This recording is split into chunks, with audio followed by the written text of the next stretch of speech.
Hello, everybody. Welcome back to the Heated Bench podcast. I'm your host, Devin Brockless, and I'm with Alex again this week. We have lost a man this week, and we haven't had a step up in replacement yet. So, in future episodes, there are going to be a few more people, but this week we are just going to two-man roll it. Alex, thanks for joining me again. It's nice to have you back. How you been? No problem. Yeah, looking forward to it, Devin. Lots to talk about, lots to go through in the world of sport. So, Yeah, it's been a pretty eventful weekend this weekend, to be fair. We've had the Ashes. It's been a romp. It was everyone was pretty excited, pretty pumped over in 2 days, and not the result English fans wanted. We've had plenty of drama in the Premier League. Liverpool looking in a little bit of a crisis.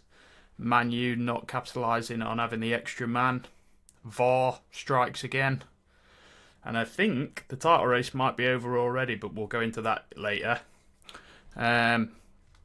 Lewis Hamilton had a stinker in Vegas at the F1. McLaren also had a stinker. They got disqualified. Again, we'll cover it in depth.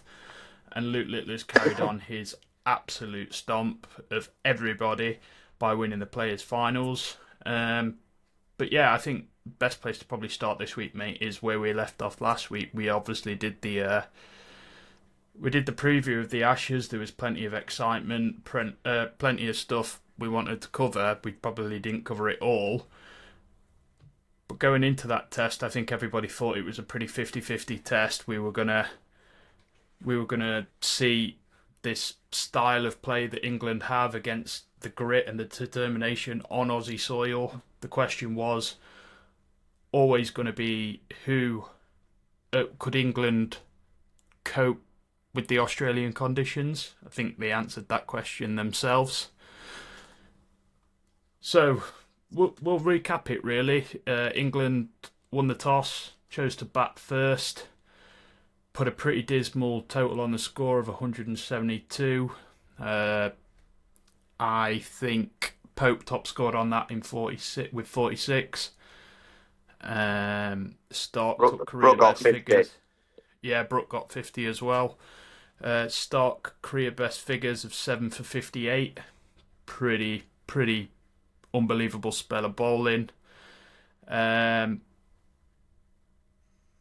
Australia then probably thought they were in cruise control, walked out to bat with very little on the board in terms of what you'd expect from a test match. Obviously still day one, 10 wickets down. And crumbled themselves. England bowled them out for 132, I believe it was.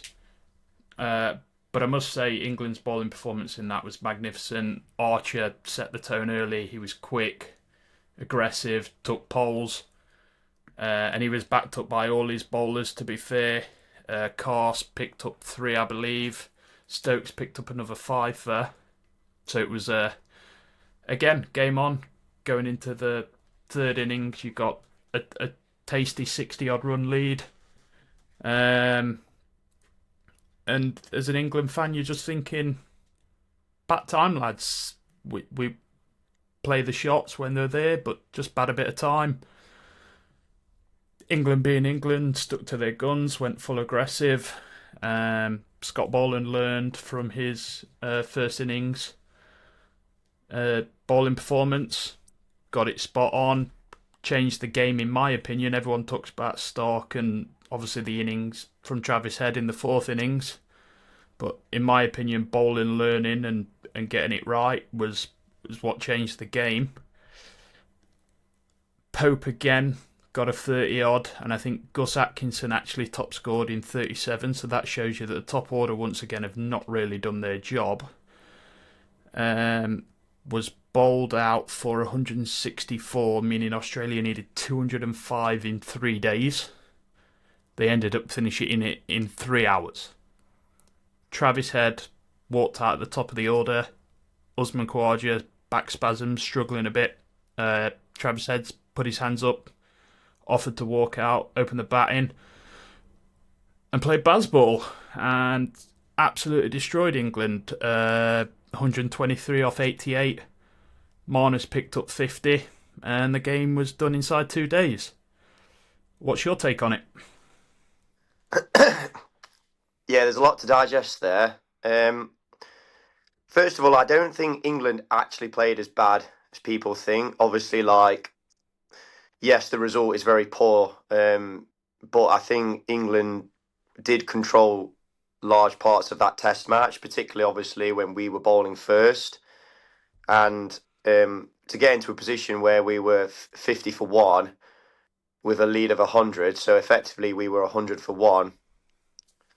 You had to really fancy England in that situation, but some very very cheap wickets given away. I mean, I'm all for Bazball and the style of cricket we're trying to play. It was pretty poor pre to Stokes and McCullum, so I'm all for the positive way of playing. But I just think there are certain times where this brand of cricket, I don't want to say lets us down, but I think in certain moments, and we've seen it in the India test, I think we just like to be a bit smarter. Particularly, I mean, and I'm using Crawley's example in the first innings.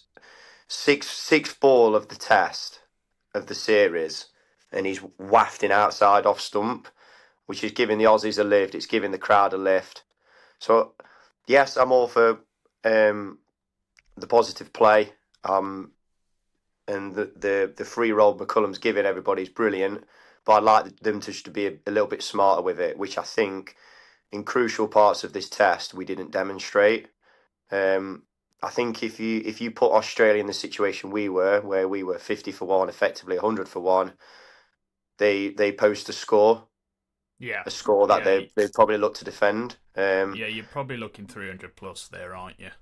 Yeah, for sure, especially like with the caliber of players we've got in the middle order. But then, to be fair, defending 205, we've seen what the pitch has done. I mean, nobody scored that total in the first three innings, so there's no reason why we couldn't have potentially defended it.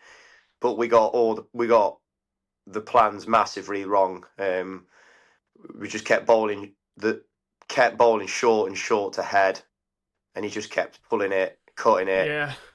and then Um. and we didn't bowl full enough. If you look at the wickets like Stokes took in the first innings, you look at the ones Stark took, the LBW caught behind or bowled. And England in that second innings were just banging it in the deck, particularly as well with the new ball. Um, so I think they just got the tactics wrong in the second innings. A couple of Well, situations in the game where we've mismanaged, and then full credit to Travis Head, he's just took the game away from England, and then all of a sudden you're 1-0 down. yeah. I'm sort of glad you said there's been a bit of an overreaction. I've listened and I've watched quite a few podcasts today, and I mean we'll go into individual performances and we'll break it down a little bit in a minute. But like you say, I reckon for a good 70% of that game, even though we haven't put big scores on, England are on top of that game. Yeah, Um, to bowl this Australia side out, that Stuart Broad has called probably the weakest Australian team in the last 15 years. With the calibre of players they've got a Head, they've got a Smith, we know Labuschagne, we know what numbers they put up. Again, going back to your point, it's about the cricket smarts, isn't it? England, whilst they're very good at piling pressure on, seems very much like they lose the big decisions, that the ones where it decides a game. They can easily, like you say, they can go hard. They can put numbers on the board. But when the game's in that 50-50 state, that is when England seem to falter a little bit for me. yeah. I think that's when you have to give really full credit to Australia, and particularly Boland, as you've kind of spoken about. Obviously, England really did get after him in the first innings, and obviously with Stark taking seventh there, it'd been very easy for England to just actually go, no, we'll try and just kind of see off Stark, and we'll go after Boland. And don't forget, they had two debutants as well, so it was there for England really to grasp if they'd have managed the situation a lot better for me. But to be fair to Boland, he bounced back massively. He did bowl very well, which then takes the pressure off the debutants as well. So Yeah. Stark and Boland played two massive roles there, and I think we'll go into the individual things now then, since we're sort of on it. I think whilst Boland did change the game and learnt from it, I think the plans that they bowled were very simple. England sort of let him change the game again. In the first innings, they were sort of bowling. He was bowling a little bit straight, uh, rotating the strike, letting them clip it off the pads. Then he'd try and overcorrect and he'd get punished for the bad ball. But learning from what they did in the first innings, seeing England throw their hands, snicking off to Stark, he didn't have to change much in the second innings. Just hang it outside off stump, 6-7 stump line. It was almost guaranteed a wicket. It looked like taking a wicket every ball again, and it yeah, and it um, and it it's so frustrating as an England fan to watch this because we know how much talent this team has, and you see it regularly, but you don't see it consistently enough. Really, there's only Root and Duckett that have put consistent numbers up for this England team in probably the last 5 or 6 years. Um, Stokes, you'll see like a miracle innings. He seems to be more with the ball now. Crawley, again, we'll cover Crawley as a separate subject because I think it needs it. But but again, just he's going, just going. Sorry, but just going back to what you said there.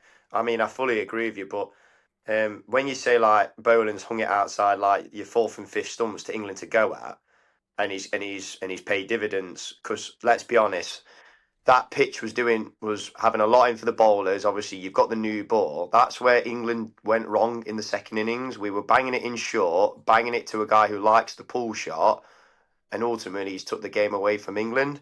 But then going to your consistency point as well, um, Stark, the Aussie quicks had the same rest time as the England quicks, but then yeah. they were putting up the same numbers. Where if you look at the drop of pace from Archer and Wood, who were bowling into the low to mid 90s, around 150 Ks, they were then going into 82s, 83s, 84s in the second I innings.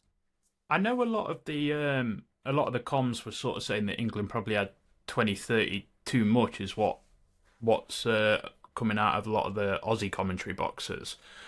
But I just think, as a bowler, 3 days left in a test, knowing how the pitch is doing, you're obviously excited. You're thinking, yeah, there's a bit in this pitch for me. But at the same time, part of me thinks there's 200 on the ball. You can't really make a mistake because that 200, if that becomes 50 in 10 overs, you're then under pressure. And England have, I think Travis Head's proven that he has this susceptibility to the short ball when he's batting five, and the ball's a little bit softer. He's a little bit more tired. The shots become a little bit more erratic. When the ball's solid, you can't be banging it in. You just can't be doing it. And the more that Stokes did it, it was more aggravating because it was like, this is how our plan we've got to him. This is what we're going to do to get him out. We've got no plan B. I do Mm. think Head walking out at the top of that order on the second innings bamboozled England to a point where I don't think they knew what to do. And then, like you say, having 200 on the board, I wonder if like Corse, was it Corse or was it Atkinson that opened with Joff? Um, 200 isn't a lot, and if you need an over to get into your stride, and then they're already under the cosh because they've been creamed once or twice. They're never really getting into rhythm, are they? And you can never bowl anyone really a long spell because the pressure's there. 200 isn't a lot to defend, and No, I and I think think that's where we'll go back to where England had that lead of 100 for one. If they can get to like a 300 score, a 320, a 350, even a 400, which is a lot. Don't get me wrong, but in the context of that situation there that they were in, that's what they should have been looking at with plenty of time left in the game. If they did have that total to defend, do they? Because they didn't have time to really change these plans, did they? They banged it in No. short to head, and all of a sudden they're 50 for none, and the game's gone. Yeah. So they were just trying anything at that point.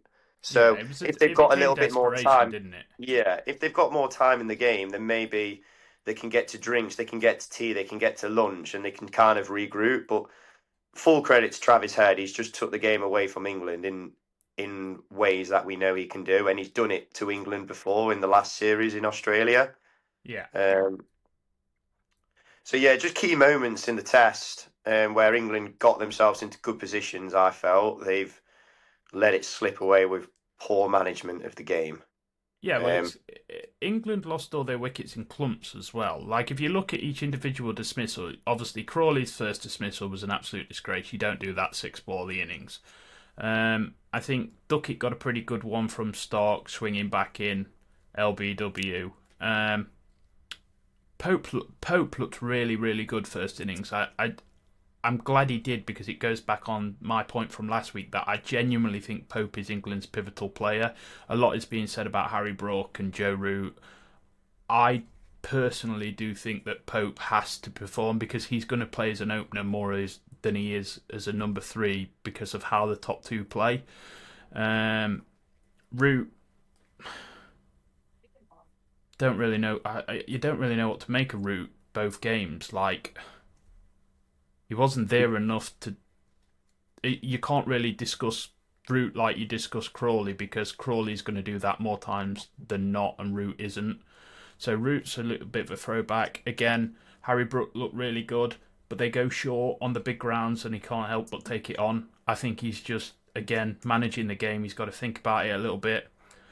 Stark's just got Stokes' number for me, especially while the ball's still moving that much. I don't think Stokes has.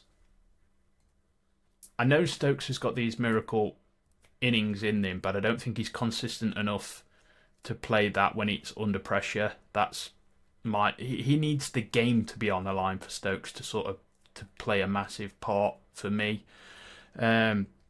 Smith again looked very good, 33 off 22 I think it was.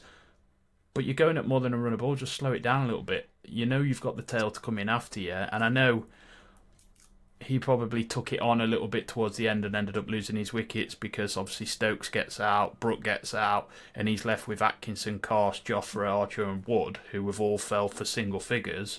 And while they fell for single figures, not one of them reached double figure balls, which from a 8, 9, 10, 11, you want to be seeing at least 10, 15 balls off. So you've got time to get down the other end and let the other guy play the innings and not be under too much pressure.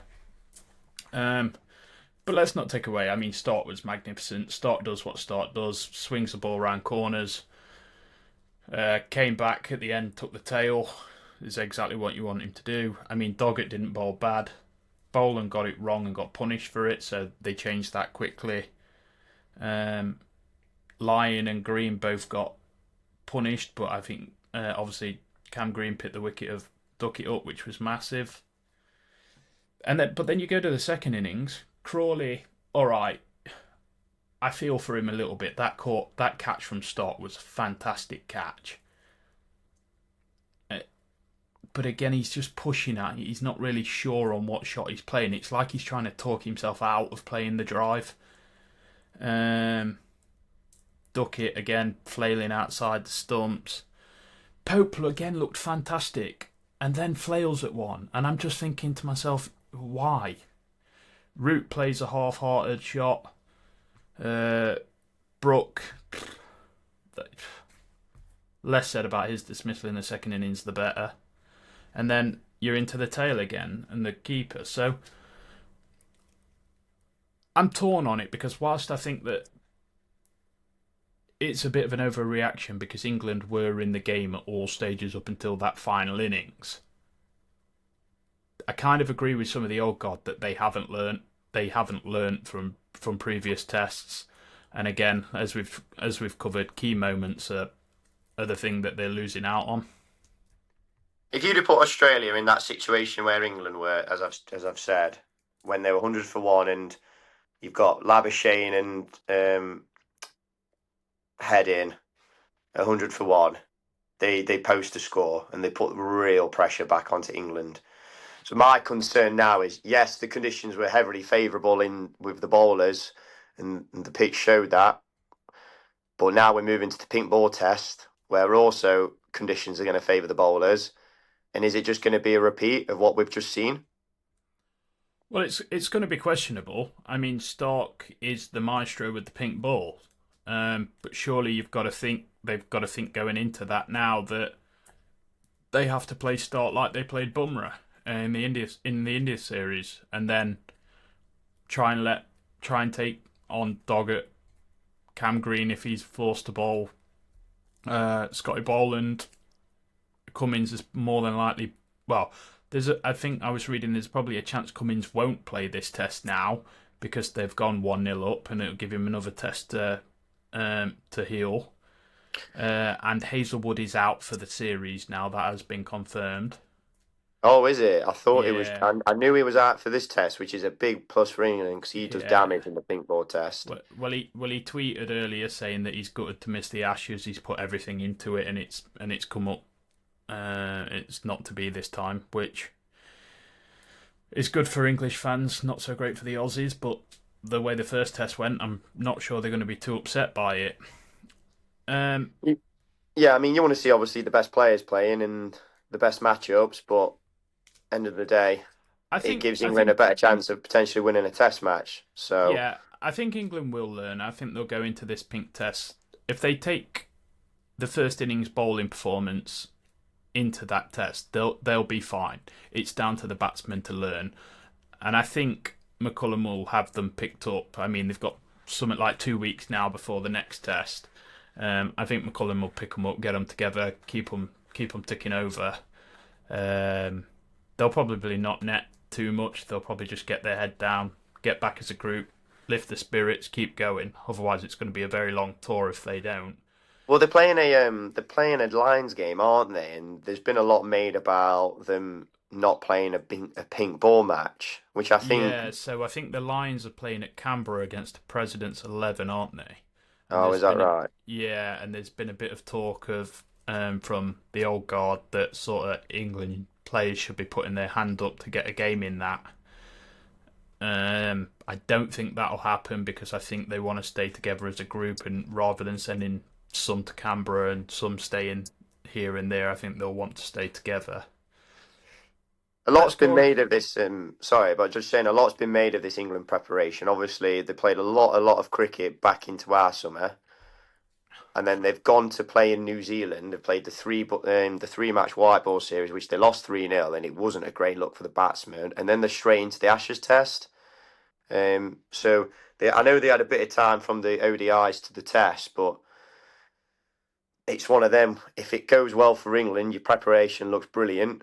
You've given adequate rest. You've had the ODI series maybe to ease them into it, but then if it doesn't, you've come in with not a lot of cricket, and now they're 1-0 down, and there's talk of they should be playing more into a pink ball warm up game, which they're now not doing. So it could Yeah, look genius. It I could mean backfire. they've given the ammunition to the pundits and the people that have been in England camps before to give them that opportunity now to say this is what you should have done, that's what you should have done, this is not what you should have done. It's always easier from the sidelines, but England clearly had their plan. It's not worked. Will they change? Probably not.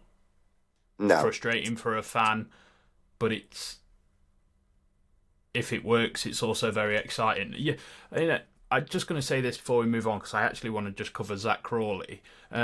But I'll always say this in every sport as an England fan, we always moan that there's too conservative, we don't do this, play football, we don't try and win the World Cup, we've always played defensively, we don't play our best players, we always try and fit the system, blah, blah, blah, blah. And then the first time that a team does change the narrative and put their foot on the gas, they get slated. So I don't think they can win either way. But they do have to be smarter. That is a given. Yeah, I think that's just the main thing with Crawley's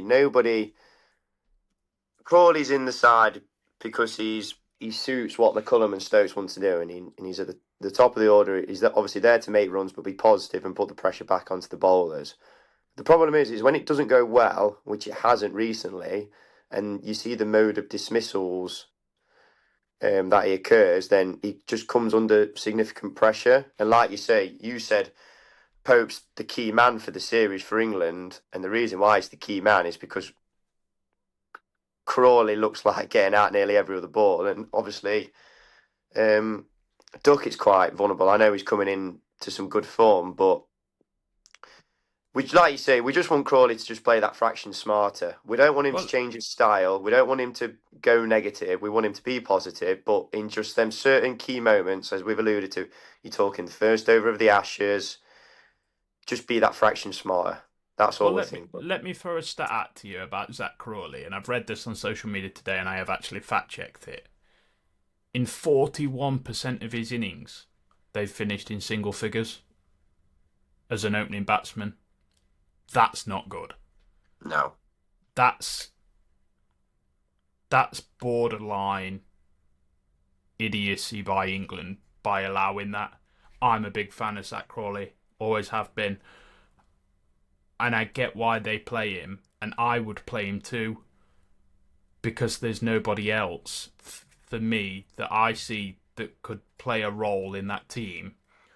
But I do wonder sometimes if there was an Alistair Cook-like player or a Trescothic-like player that could just score but hold an end and let Duckett be Duckett.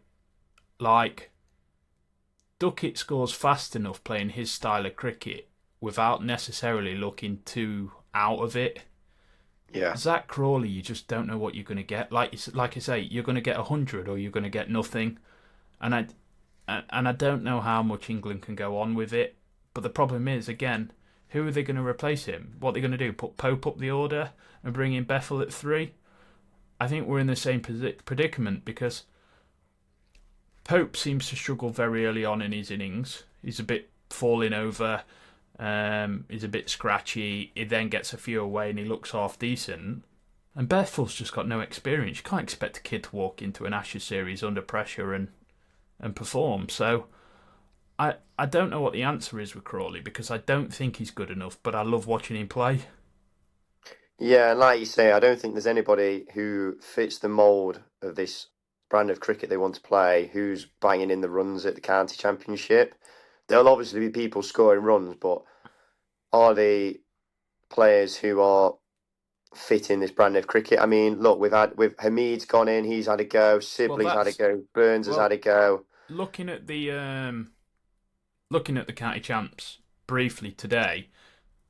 I think Hamid was the highest scorer for an opening batsman, but he's just not going to get a gig. They're not going to play Hamid. He doesn't play nice enough. He's not orthodox. He's not going to play a big shot.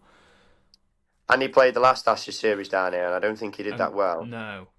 So, yeah, I think he'll see the series out. I do, but I just don't know how much it's going to cause a problem for England in the end.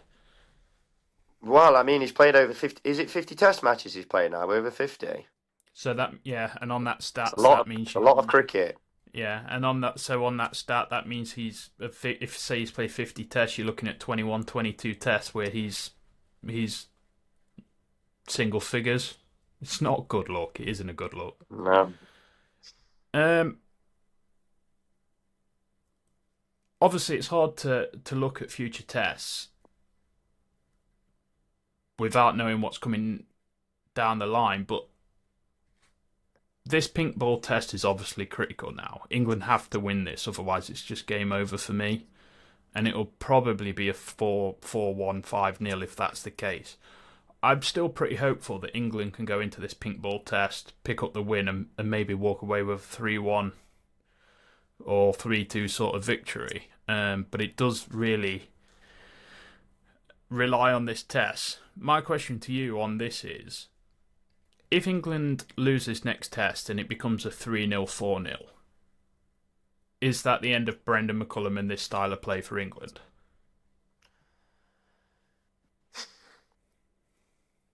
It's tough because McCullum's just signed a long-term contract. So they clearly see him as part of the vision post Ashes.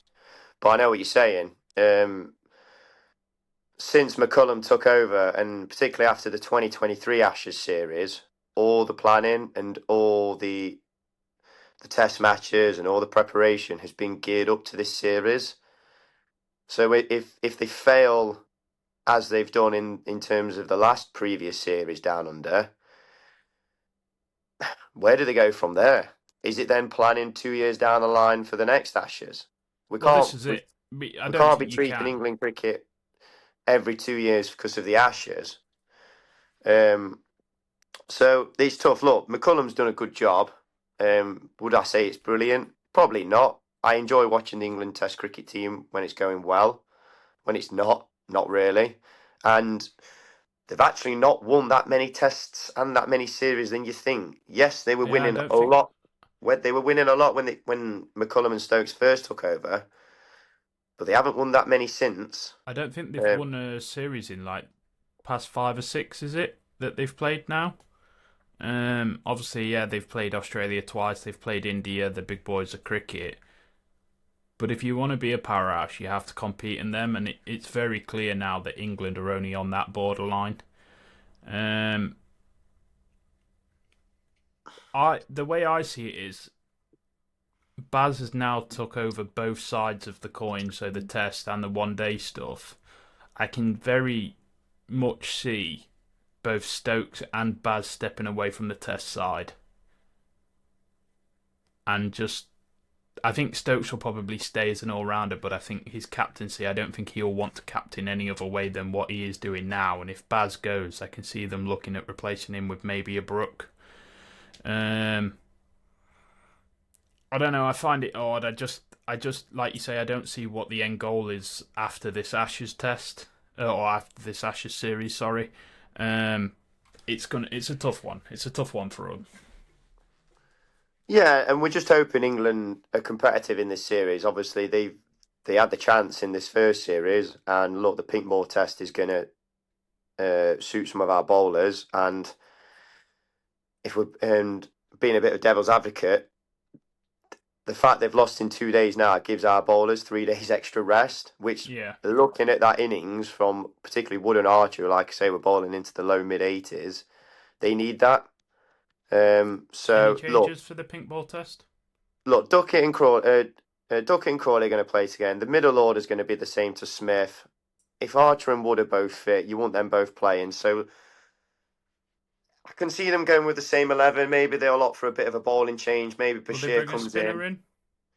Yeah, possibly. I think. You, I think you can't person. really rule anything out. They could go the same 11. They could change. They could maybe bring a different seamer in, or they maybe bring Bashir in. It's kind I of would. all open at the minute. I would say depending on fitness. Obviously, like you say, if Archer and Wood are fit, then they're probably my frontline bowlers. Course was fantastic again for me. I think he's been brilliant. Thing Atkinson's the question for me. I know he played well over here, but I'm not really sold on Atkinson. Um, for me, they either bring Tong in for Atkinson or they bring Bashir in for Atkinson. If the other two are, if Wood and Archer are fit, that would be the only changes for me. What I would say is whoever they bring in will be the bowler the Aussies will look to target because Yeah, they're I not going agree. to because they're not going to go after they're not really going to go after Stokes. He's our best bowler, and you're not really going to take on Archer and Wood with the ball moving at that pace. So that leaves you your last seamer or Bashir.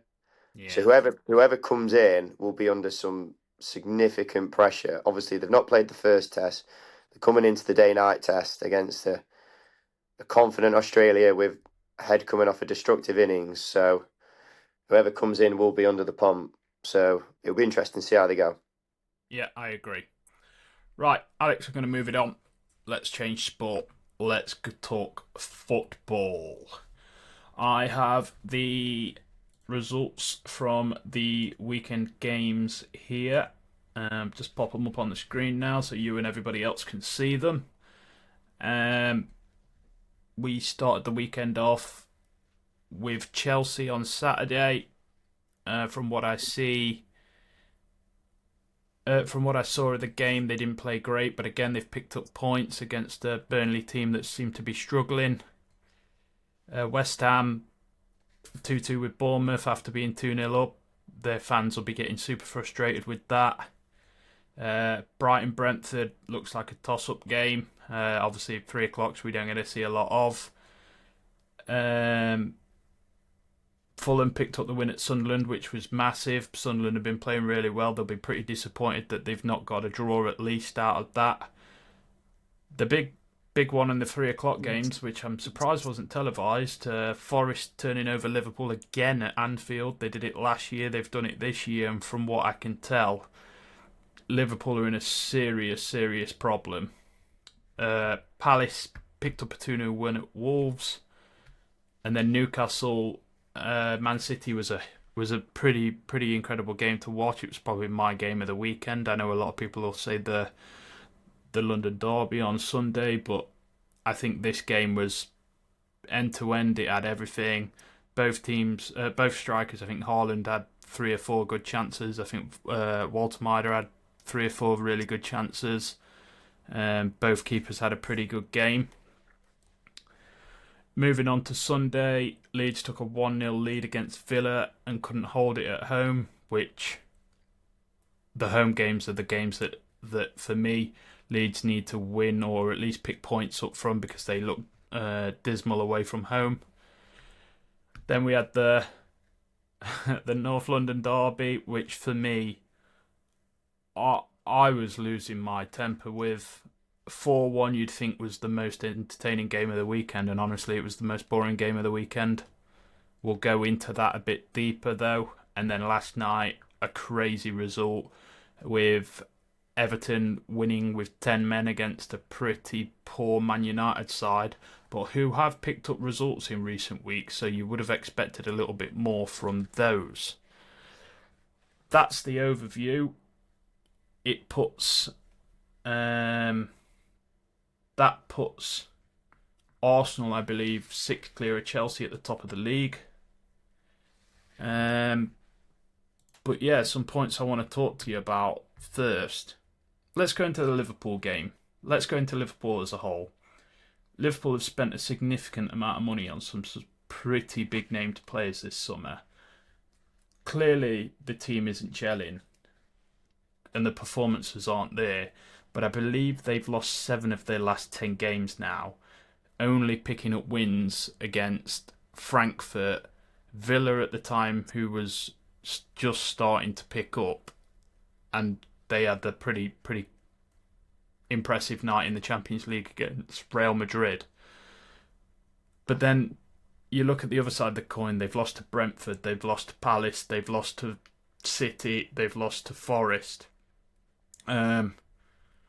What's going wrong? What as an outside fan looking in, or well, like as a football fan looking in, what are you seeing going wrong for Liverpool? Obviously, a lot's been made of the signings.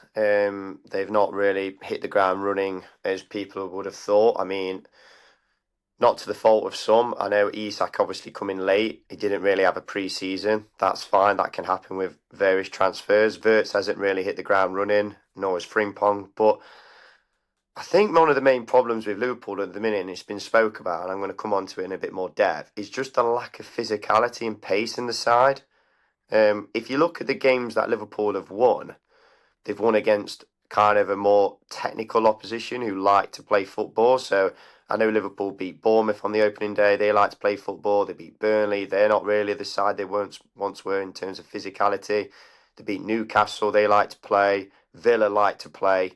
But you look at the oppositions they've lost to: Brentford, Palace, Forest at the weekend. They're very physical. And I just Yeah, think sometimes Liverpool can't deal with like the physicality of the certain teams. Now, look, Salah's getting on a bit. He's probably lost a yard of pace, but I don't see much physicality in midfield. McAllister's dropped off, so Boslai's been moving about. Gravenberg hasn't shown the levels of last year. Kirkez has struggled. Um, Obviously, they've lost the goalkeeper as well. So they started the season brilliantly, as we know, but probably a lack of Yeah, confidence and then a bit of lack of physicality of what I've said, a bit of pace in the side, and then they've been found out. I mean, in the Champions League, they've done really well. They beat Real Madrid, they beat Frankfurt, so yeah, and I they think have that's got where those. players like sorry, not Havertz, Verts has come in and looked really good because of the style, like you say, the play, the technicality side of it. I do agree with you with the physicality side of things. You look at Liverpool and who they signed in the summer. Realistically, you've got Robertson, whose legs have gone. They've brought a light for light replacement in with Kirkez, and they've brought Frimpong, who plays a very similar style to Trent. But something seems to be missing from that midfield to allow those players to play the way that the other two did. Now, I know Frimpong's been injured. Kirkez has looked lost. Liverpool have actually looked better when Robertson's played, even though the legs have gone there. What I struggle with Liverpool is there seems to be no plan now. It seems to be a team full of names rather than a team. Salah looks like he can't play when he's not the main focal point. Yes, his legs have probably gone, but he doesn't seem to be doing as much this season for me. Those moments of magic where he could go missing for 80 minutes and score you a goal aren't there. Isaac doesn't seem to be getting any service. He doesn't. He looks lost. He looks miles off it. He looks a bit slow and off the pace. I think Gakpo's trying, but again, you can't be a one-man team. And then our best player, Soberslai, is playing at right back. And I know he had a good game there a few weeks ago, but this midfield keeps chopping and changing, and McAllister, Gravenbach, and Curtis Jones when he's come in just don't look up for it. And I think the style that Liverpool plays has just gone. I don't think Yeah, there's a clear game plan. there's been a lot of chopping and changing in the Liverpool 11 as well. Just thinking of the signings they've made, it's a bit square pegs in round holes. I mean, obviously they signed Ekitike, who's obviously started actually really well for Liverpool. And then Isak becomes available. Now, look, after the season Isak had at Newcastle, you can't turn down the chance to sign him. He's an amazing footballer. He's probably the second best player in the league after Salah last year. But then where do you fit all these players in?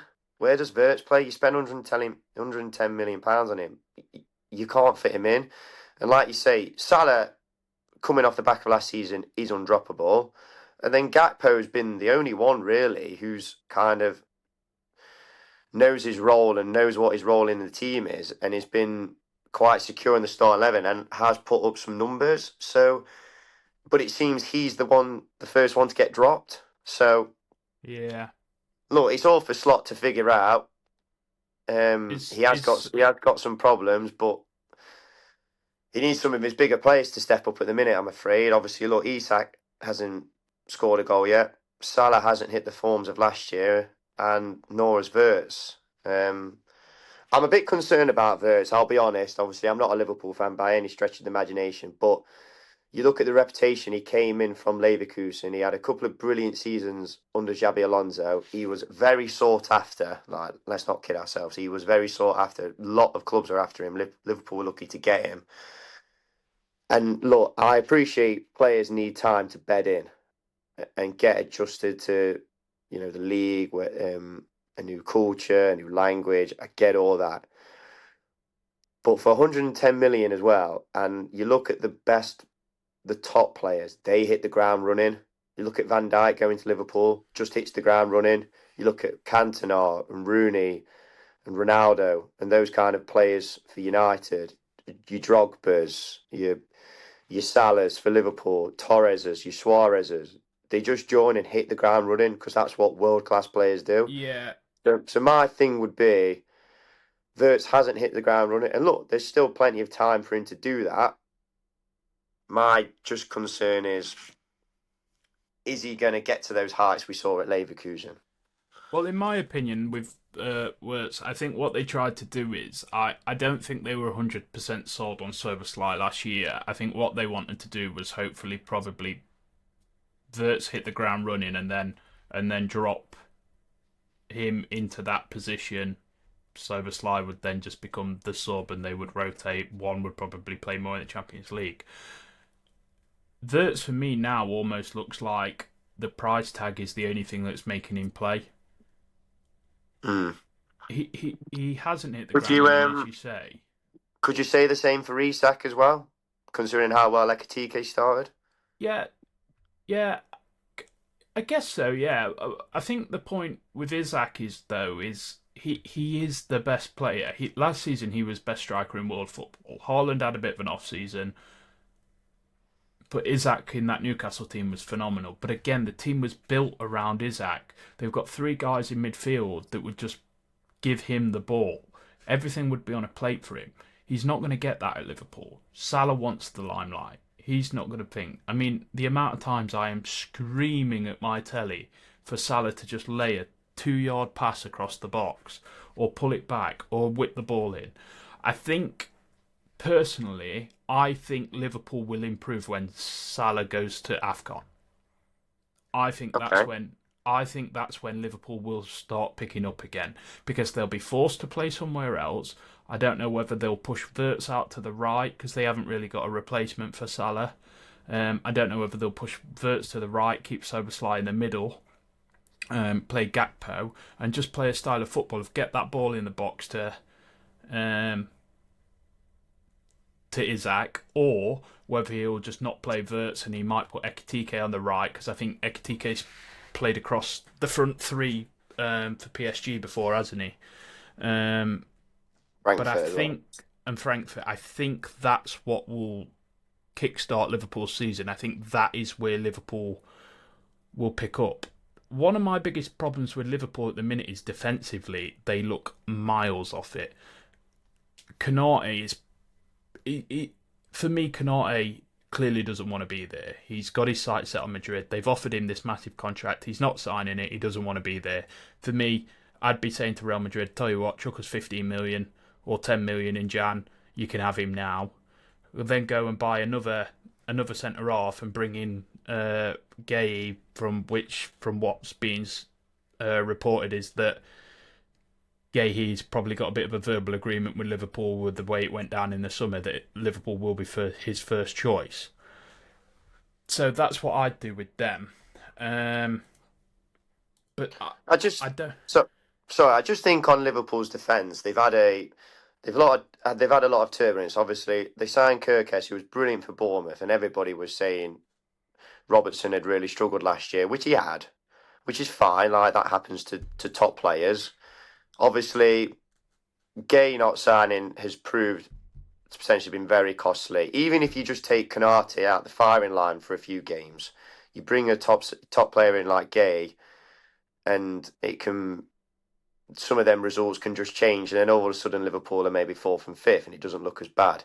The one I didn't get for me now, look, Trent's had his criticism at right back for being a very, very attacking fullback, and he's for Liverpool, he was brilliant at it. And people were saying, well, let's sign a bit more of a defensive fullback, a bit more solid. They've gone and actually bought a more attacking fullback than Trent, which was almost not even Well, I, sure that was humanly possible. Like Frimpong, I think has actually played a lot of football at either right wing back or right wing for Bayer Leverkusen. So he was brought to replace Trent. So look, Van Dijk's got a lot to deal with there. You're talking a replacement of his left back, then you're well, he's talking effectively playing on centre. his own, isn't he? You've got centre half issues. You've got right back issues with either Szoboszlai or Frimpong. Then throwing that, you've got Allison who can't play. Then throwing Gravenberch, your holding midfielder, isn't at the levels from last year. So I think the main thing with Liverpool as well is because they started the season so well and they were coming in as champions and they'd spent that money, there was a very much high expectation on them. So the drop off's just been frightening, really. But they're too good. They've got too many individual good players, really, not to sort it out in some way, I'd say. Yeah, I agree. Let's move Whether that's on. they get top four or they have a run in a Well, cup or that's whatever. that's that's it now. They're going to be playing for Champions League, a cup run, and top four. That's sort of what they got to look at. I think the league's gone. I think there's something like 13, 14 points behind already. Um, it's it'll take a massive. They'd probably have to win every game from now till the end of the season to even be in with a shout. So that's not going to happen. Um, And Arsenal look good. well, let's move on to that because I was going to go for VAR first, but let's move on to Arsenal and the North London derby. You say Arsenal look good. I've never been so bored watching a derby game in my life than I was on Sunday. Spurs never came out to win the game. That's not Arsenal's fault. Arsenal have scored 4 goals, and honestly, it was the most boring game of football I've ever watched. I cannot stand watching Arsenal. They they only scored 4 because Spurs didn't try to score. That is the only reason. Yeah, it's not Arsenal's fault, is it? They did what they had to do, didn't they? They swept them aside. What was they? Was they 2-0 up at half time? 2-0, yeah.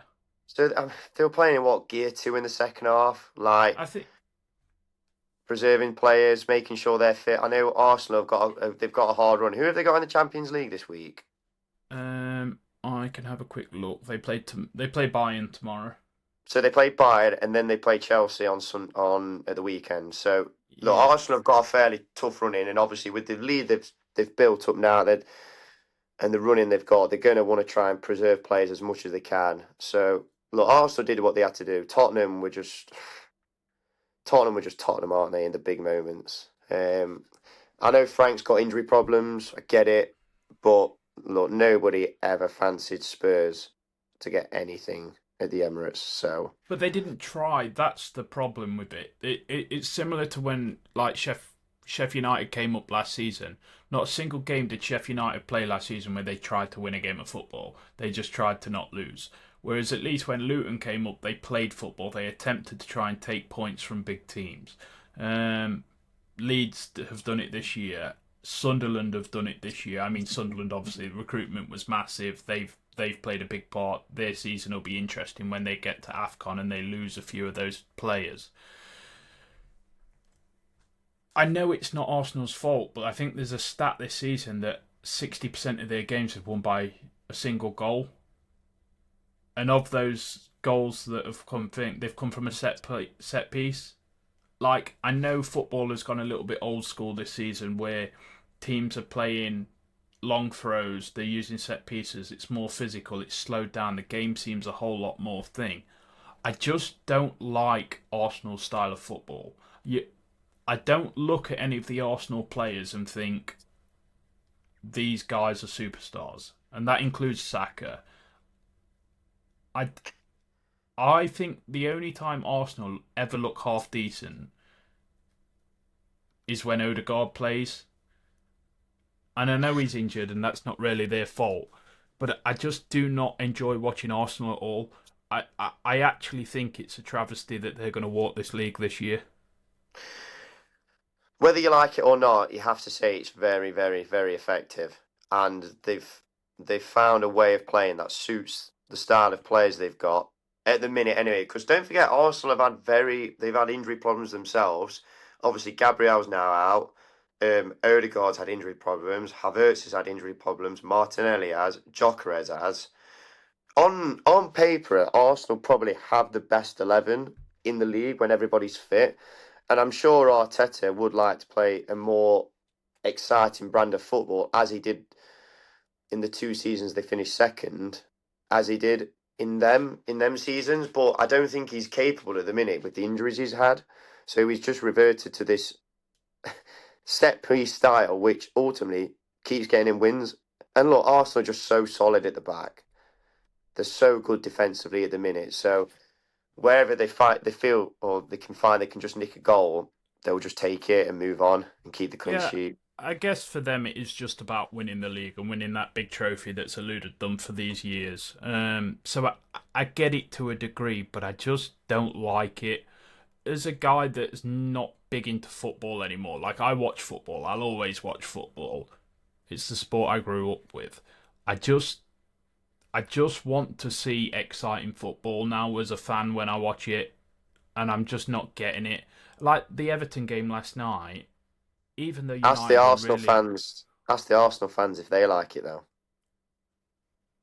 And they must do. Well, they're going to, aren't they? Because they're going to win something. And I suppose that's all that matters for a club. It's a business, isn't it? But it's not. It's Look, everything that's. I'm in the same camp as you, Dev. I want to watch brilliant football, but we can't all be Messi's Barcelona. And if No, Arsenal yeah. probably tried to play like that, they'd probably lose a few Yeah, games. yeah, but So, I want.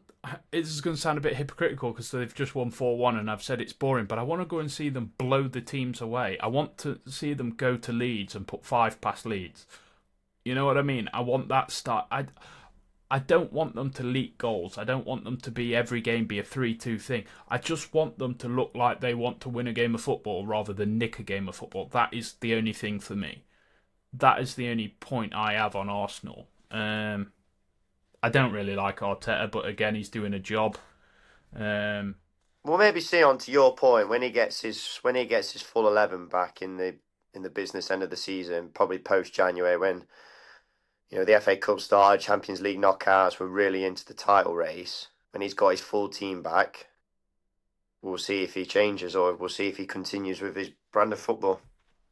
Yeah, we will.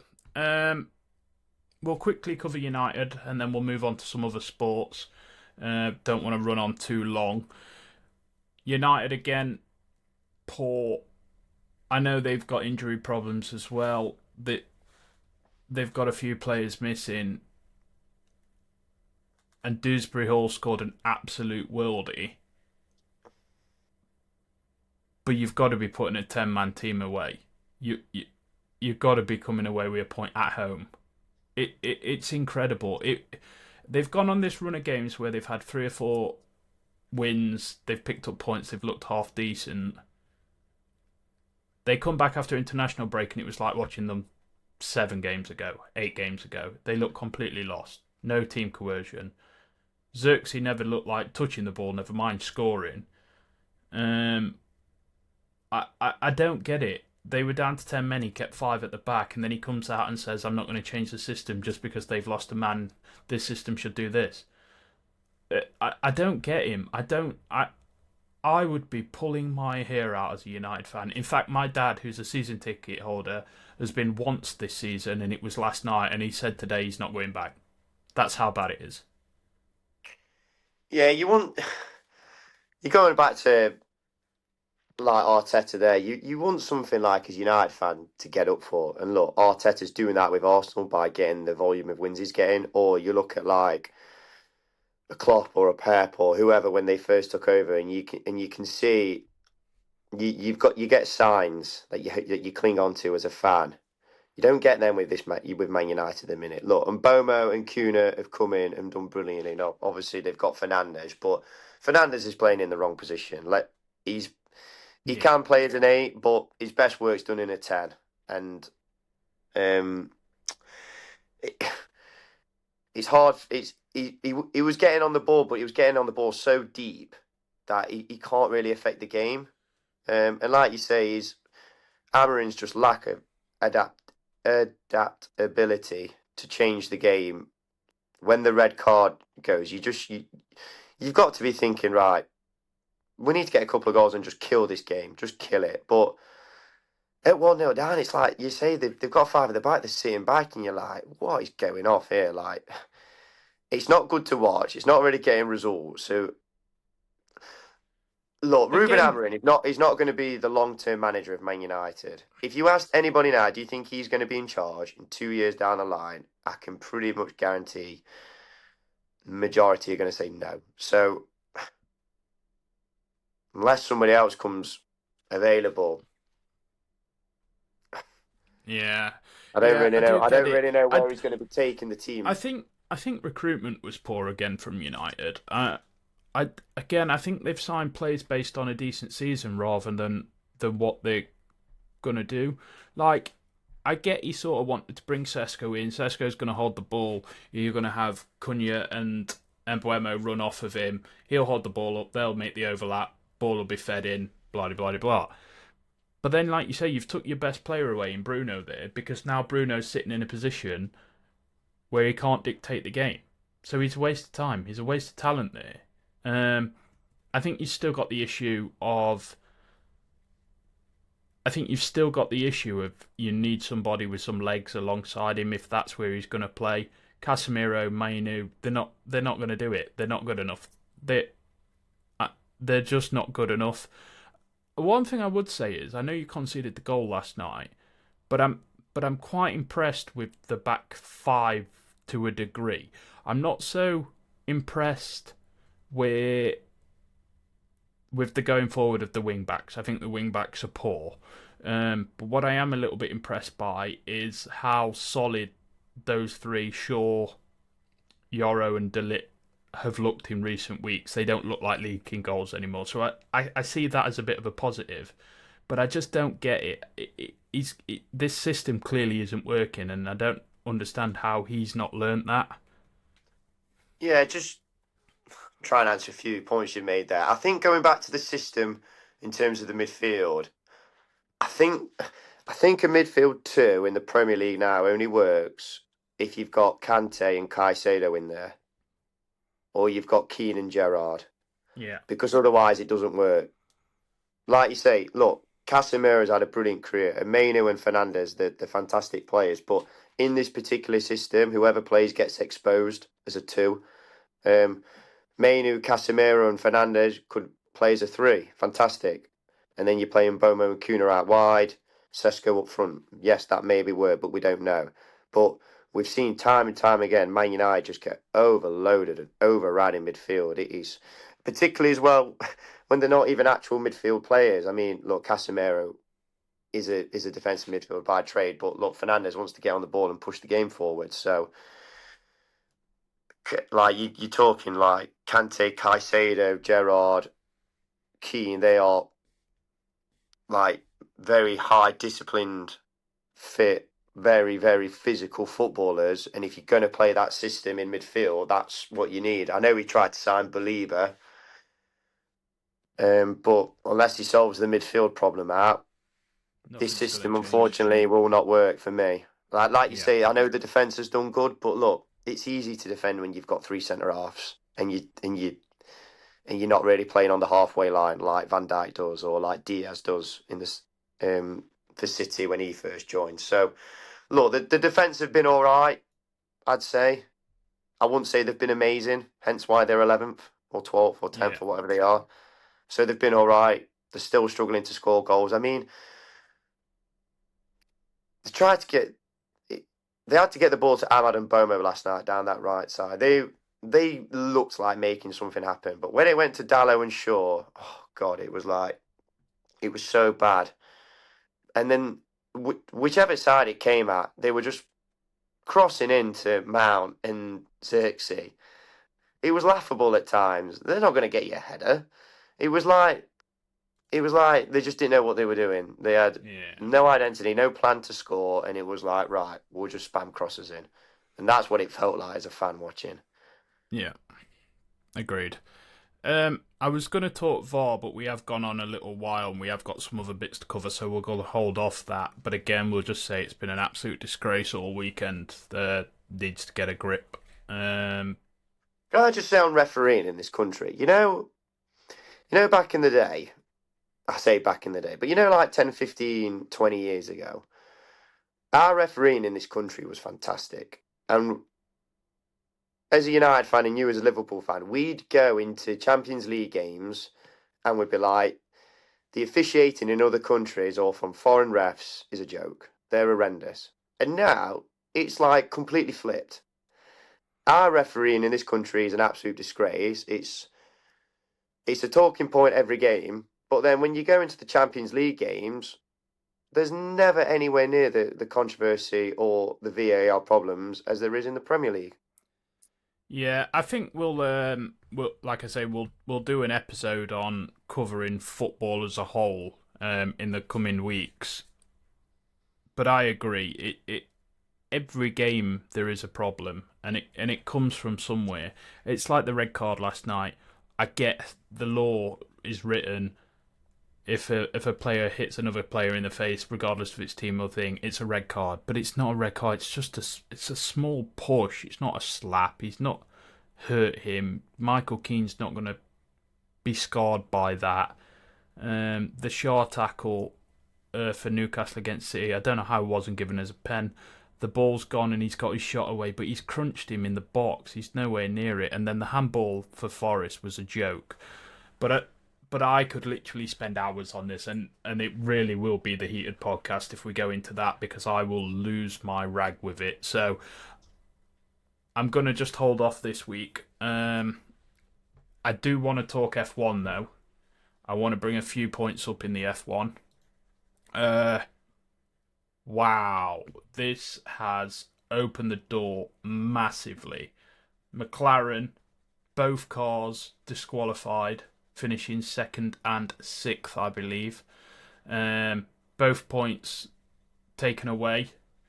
Basically, cars, I'm not sure if you're aware of the rule, but cars have like a small plank of wood on the bottom that basically, as the car bounces, it wears that away. And at the end of the race, they have to have so much of this left to make sure that they're not running cars too low and gaining downforce and straight line speed and blah, blah, blah, blah. Without going too technical into it, McLaren, so the minimum left on these skid blocks at the end is meant to be 9 mil.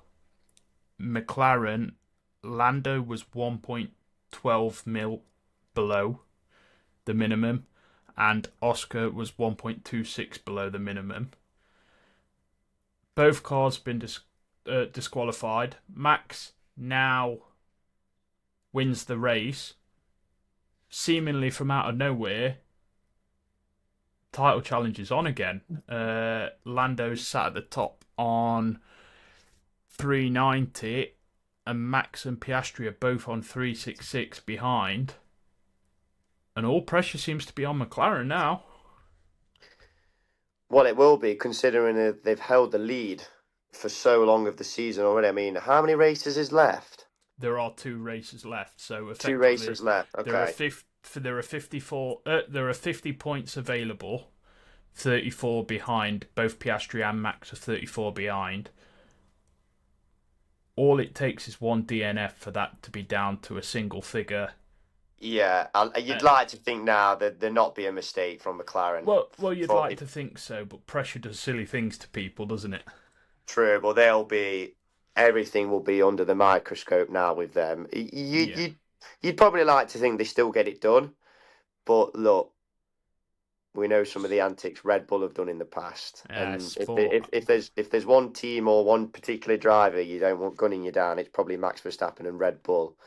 So, but did I read right? The diameter was as small as a width of a piece of hair. Is that right? Is that the level of? So this plank runs obviously at the deepest part it was 1.26, but it has to be across like so much of it, and at the minuscule the part that was like closest to the line, it was like less than a fingernail, I think it read.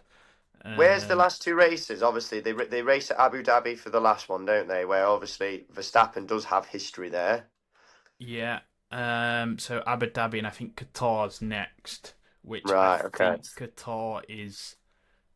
I think Qatar is a very Red Bull favoured track as well. So Max, you can very much expect to be up there. Sonoda's going to play the team game, and I wouldn't be surprised if the sister team have a bit of a say in it as well. Like you say, there's a little bit of dirty tactics going on. If Max, so you'd still look fancy Lando to get it done, but yeah, it would be some comeback by Max, and look, end of the day, McLaren would only have themselves to blame. So yeah, I think it is too far gone, but wow, if Max brought this back, he would probably go down as he will. There's a lot of talk of it already. For me, he's still got a lot to prove for like a longevity thing. But if Max was to pull this back this season, he would go down as one of the greatest of all times. So how many world titles, if Verstappen actually did do this, how many world titles would that give him? Because I think he's won the last 3, hasn't he? Yeah, so he won the one with Lewis. That was his first. That was his third. When was that? 2021? Yeah, I think he's on 4. He's won the last 4, hasn't he? 21. Yeah, so he'd be on 5. This would be his 5th, and he'd be the first driver, I think, to go 5 in a row. So how many Schumacher on? Did Schumacher get 5? Schumacher and Lewis are both on 7, are they? I thought Lewis was on 6. No, I Lewis could be is on wrong. 7. Lewis is definitely Right. on Okay. 7. That one I do know about. Because and it's been brought up again. Lando Norris did a stream on Twitch the other day, and he's got a helmet in the background. And someone asked him, and he was like, "Oh, this was from when Lewis Hamilton won his 8th world." Oh shit, he didn't win the 8th, and like proper had to stutter on what he was saying. The Yeah, fact that so race is still being talked about as well. oh, mate, we were talking about this in Discord last night. It's the biggest fix of any sporting event ever, I think. Really, Oh, mate, it has to be. that's some accusation Mate, there. the guy, Michael Massey, came out and basically said that the end of that race was determined based on viewership rather than rules, is effectively what he said in his interview. And look, it did have everybody gripped, and the saying, if it was in a film, you wouldn't believe it. You probably wouldn't believe it because what were the chances where the two main drivers, pretty much on equal points, 1 and 2, and the safety car comes out, and then all of a sudden, it's 1 lap to decide who wins the world championship over a Yeah, course of a season. rules But rules then changed once, to allow drivers through. It yeah, was literally it, like you say, it was a Hollywood. It was a Hollywood end to a Hollywood season. well, it was and it kind of wasn't because once they were neck and neck for 1 lap, we all knew who was going to win. Verstappen was on the fresher tyres. He'd only had his tyres changed about 2 or 3 laps before, I think, or whatever it was. He Yeah, was on the fresher tyres. So Lewis we all couldn't knew he pit, was could going he? to. Lewis was in a lose-lose situation. If Lewis pits and it finishes behind the safety car like it should have, he's Max wins the race in pole position because Max wouldn't pit. Max pits Well, taking a also, chance, and the also, race gets changed. Verstappen had, if the race would have just carried on, Verstappen would have had to overtake the overtakers as well, Yeah, which that's what I they, mean with the which cars being let through. exactly. So they, It was criminal, mate. It was absolute criminal. It's a joke. It's one of the only sporting events that I literally struggle to talk about because I get so angry. I mean, I'm a Lewis fan. I've always been a Lewis fan. Um, look, I think anybody who watched that sensed there was something iffy going off. yeah, 100%. That was not integrity of sport. Talking of Lewis, though, he is having a stinker and he is not happy.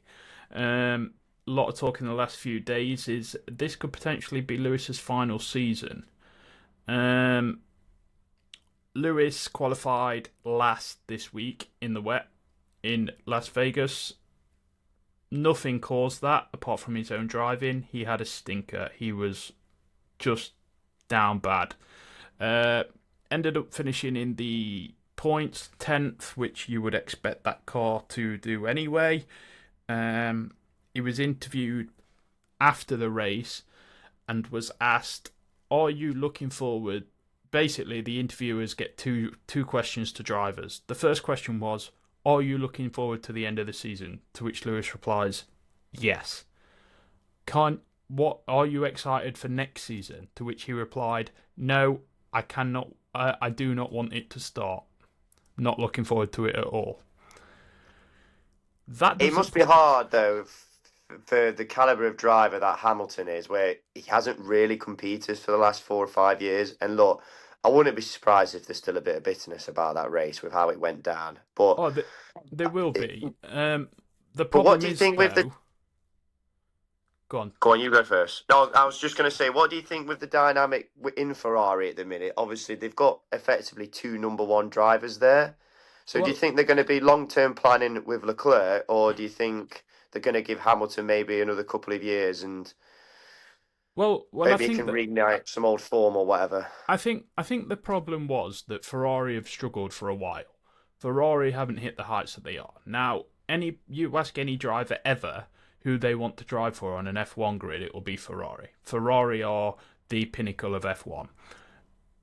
They have not been challenging for a long, long time now. Lewis was brought in as a bit of a money gainer for me. He clearly still had the ability. The car was clearly not there, but he would create funds for the team. He would allow the team with his experience to expand. Lewis also would have the knowledge on this is what we built at McLaren. I had this much say in it. This is what I want in my car in this. It hasn't happened. Now, I think Ferrari tried to go 50-50 with both these drivers. If I was Ferrari going into next season, I would be putting all my eggs in Charles Leclerc's basket from a business point of view. Next season is an entirely different season. There are lots of reg changes. We'll not go into that tonight. But next season there have been teams that have built their cars and not really spent a lot of money for this season to try prepare for next season. Ferrari are supposed to be one of those. Mercedes are also one of those. Aston Martin, again, have had a really poor year, but they've brought Adrian Newey in for next year. So, for Lewis to come out when these cars are supposed to have been ready, built for this, and say that he is not looking forward to next season shows to me that there is a lot of problems at Ferrari. It probably also shows that, like you say, if they've put all their eggs in one basket, they probably may have let Lewis already know the situation with the drivers, that I look, he is going to be number one. I would be very surprised if Lewis was on that grid next season. I think when Lewis did move to Ferrari, it was a good move at the time for everybody. Look, Lewis probably wanted a fresh start. He'd never raced for Ferrari, who, like you Well, say, they it are was they always his are the dream to ultimate. race for Ferrari. And look, at the time, it was a brilliant story, and Yeah, everybody was jumping on it, and people were talking, "Wow, what a team that is for Ferrari!" Obviously, you've got Charles Leclerc, who's the up and coming best driver to compete with Verstappen, and obviously now Lando this year, and then you've got Lewis to potentially take him give him a under. help. Yeah, Exactly, yes, and it's not really materials like that. Um, Obviously Leclerc's not really hit his form from last year when he was competing with Max. And then it's the same for Lewis, really. So we'll have to see next year the dynamic at Ferrari. yeah, it'll be an interesting one, mate. I'm gonna go to darts now. This is gonna be the last subject we cover tonight because again we've gone on a little bit longer than we wanted to on a few things. Um, Luke Littler walked the Players Championships again this weekend. We said it last week. He is destroying folks in these longer formats. I can't really see how he loses in the longer formats. We mentioned it last week as well, but the crowd once again got on his back this week, and he reacted to it. So I think something probably will come out of that soon. It may cost him a game or two because he is really biting to it. But the big thing for me is, and again, I don't know how to say it anymore, that this guy's mentality is unbelievable. He's behind in games. He's going to breaks and coming back like prime Phil Taylor. Like he goes on a break and he's 3-2 down. He comes back and he's winning 5 legs in the next set of games. The Yeah, he's mentality special. just to switch it like that, it blows my mind. And he punishes every mistake. It is very rare that he will not punish a mistake. I I, Yeah, I cannot big the kid up anymore. It no one can compete with him. I don't even think Humphries can compete with him. I think Humphries will beat him on his day. Like they'll have games where Humphries will beat him if Littler's slightly off it. But it is just mind boggling how good this kid is. Um, maybe like with when he first obviously come onto the scene when he broke through the World Championships, and obviously the crowd were massively with him.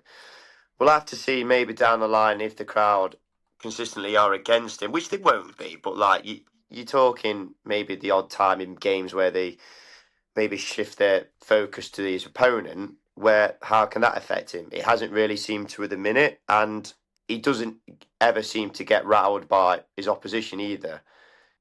All he does at the minute is his darts are just doing the talking. Um, some of the players in the past, and even some of the ones, there's always a bit of needle with the other players, but it doesn't seem like that with Littler. I Nothing think kind of really seems to phase him. So I think he wins a lot of games before he's even on stage. I think a lot of people 100%. give him way too much respect. Like, don't get me wrong, he is ridiculous. Like, we know how good he is, but it's like I watched Aspinall, and Aspinall admitted that he was fucked by the end of the day. You know, playing in the afternoon, then playing in the evening, 2 long format games. He admitted that he was knackered. The tournament had took it out of him. He'd not been playing well. He'd managed to get to the final, but it was like he'd lose the set 3-2, and he'd be like shaking hands with him as they're walking off stage and laughing and joking. And I'm just thinking, this is like top level sport. Please just fucking Yeah, needle. And I think Littler had a bit of an interview where the crowd, where people have started saying online like he's getting a bit dislikable. I think he played Riccardo Petreczko, and I think it was 5-5 after the first 10 legs, and they went off for a break. And I think as they come back on stage, Pikachu had basically said to him, "Oh, I only expected to get 1 leg, and I'm happy I've got 5 off him." And Littler come out in an interview, and he was sort of like, "I took that a bit personal, where he was trying to get in my head and blah blah blah." And I was thinking to myself, no, I don't see it like that. I think genuinely he's probably happy to get 5 legs and expecting to just get battered. yeah. I don't think anybody really fancied Aspinall to win that final. If anything, he was probably looking just to maybe save a bit of an embarrassment of a game, which he did. He put up a good fight, to be fair. He did run it close, but yeah, nobody really fancied Aspinall to win. And to be fair to Aspinall, I think that is just kind of his character anyway. He does seem like a friendly guy. So look, he's having a laugh and enjoy. That's fair enough. But like you say, I do think a lot of people do show Littler a lot of respect, and like yeah, rightly so. He's the last 2 years he's done amazing things. But yeah, nobody seems to be really giving him a game in a minute, which leading to the World Championships might be quite frustrating. Yeah, and let's talk briefly on the World Championship. I'm gonna just show you the draw. It happened today. So the draw is sorry, it happened yesterday. So the draw is out. Um, but there has been a bit of a format change this year. So the format change, obviously, seeded players used to get a bye in the first round. That is no longer the case. Everybody is in from round one. So because of this, it is now split into 4 quarters. The top 4 seeds, so in this case, Littler is number 1, Humphries is number 2, MVG is number 3, and Bunting is number 4, have been split to either side of the bracket. And then from there, the picks have been randomised. So those 4 are split. 1 and 4 are in the top side of the group, and 2 and 3 are in the bottom side of the group. So looking at that, it means that both Lukes would miss each other to the final if that's how far it got. Pot 1, then. Littler picked up Darius Labanowskis. Again, you would expect that to be pretty straightforward. But there are a few notable games in that first quarter of the group. Luke Woodhouse has been in some pretty decent form. Chris Dobie can put some big games up when he's on. Gezi, everyone loves it. Like you're always going to get a game when Gezi plays. Damon Heta blows hot and cold, but again he can have a good one. And to be fair, Rob Cross has been pretty off it this season, but again he's a name that you would expect to do pretty well. Barney's in that side of the group, and there might be a few players that can spring a few upsets, but they're sort of like the big names in that group. The second quarter of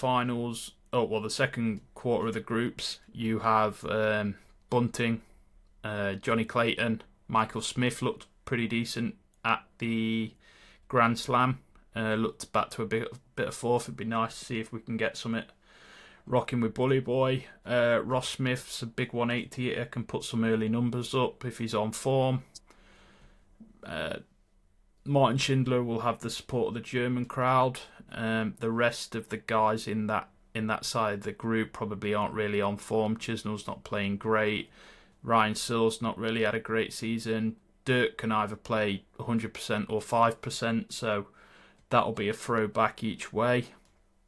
In the third quarter, and this is the one that I saw as probably the hardest side of the group,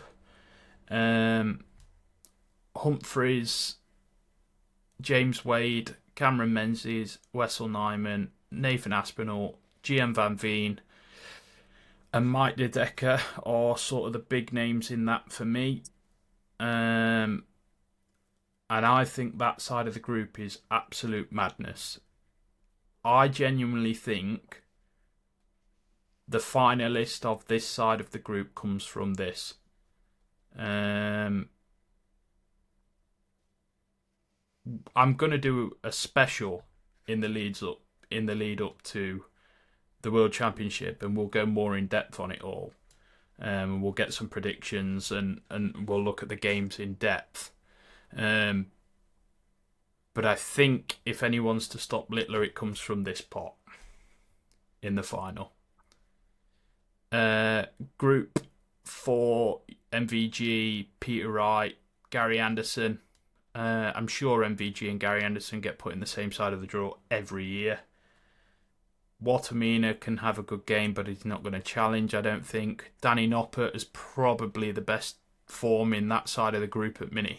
He's played some serious darts in the last few months.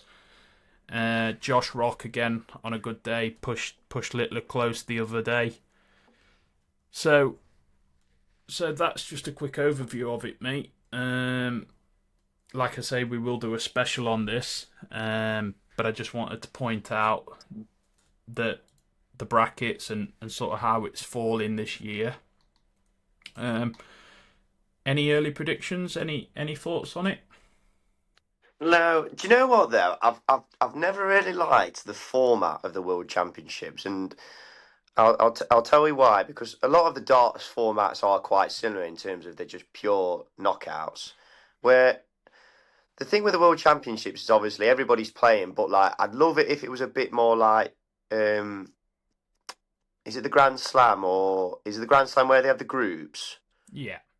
I'd love it if it was a bit more like, because then we'd definitely get 3 games of Littler and 3 games of Humphreys and 3 games of Bunting, and you get definite 3 games of the top, and then you can go into your knockouts. A bit like the World Cup, really. Look, I understand why they do it, and it's still an amazing thing, but I think it'd just be a bit disappointing if you got one of the big guns in and they got knocked out one of the early rounds. Well, it's supposed to be the sort of the FA Cup story, isn't it? That the moment of magic. If one of those big guys gets beat, then it's the magic of the Ali Pali sort of thing. I agree with you. I like leg play, not so much set play. I think set play is better for those big names, for the elite.